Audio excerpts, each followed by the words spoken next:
Tolong tanggapannya Ustaz. Saya sering menjumpai di masjid-masjid di toilet orang buang air kecil tidak disiram. Rasulullah SAW pernah melalui dua kuburan. Ketika melalui dua kuburan itu beliau berkata, "Sami'tu annahuma yu'adzaban."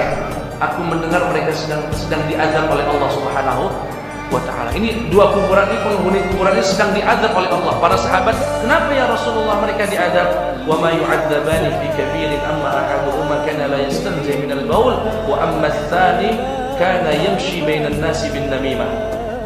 Ini yang satu kalau buang air kecil enggak pernah cebok. Kalau buang air kecil enggak pernah nutup. Kelihatan orang bodo amat. Ini yang pertama.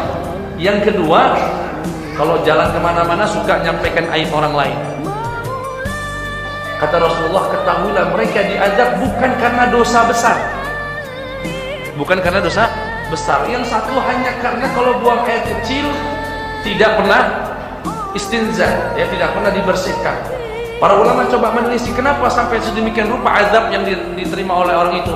Karena orang kalau tidak cebok, kemudian masih ada menyisakan tetesan dan mengenai pakaian, kemudian dipakai sholatnya enggak sah.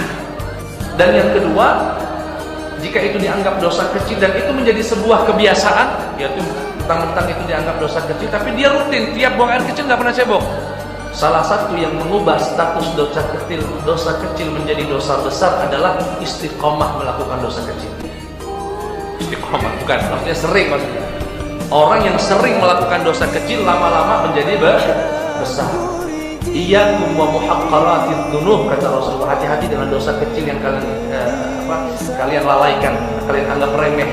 Sesungguhnya fa innahunna idza ijtama'na yuhlikna sahibaha aw kama qala. Sesungguhnya dosa kecil itu kalau sudah bertumpuk akan membinasakan pelakunya. Buang air enggak disiram. Oh, ini mungkin ini sering di masjid ini, Pak. Buang kencing, jadi masuk kamar mandi, keluar kemudian tidak disiram. Kata Rasulullah sallallahu alaihi wasallam, "Al-imanu bid'atun wa sab'una syu'bah. Adnaha a'laha kalimatu la ilaha illallah wa adnaha imatatul adza 'anil thariq." Ketahuilah umat Islam, iman itu punya 70 lebih cabangnya. Paling tinggi kalimat la ilaha illallah. Paling rendah menghilangkan sesuatu yang menyakiti saudaranya dari jalan. Habis makan pete, jengkol, plus kapsul julang-jaling, masuk masjid, buang air kecil nggak disiram. Semua yang merasa terganggu dengan itu akan menjadi sebab dicatatnya dosa orang itu.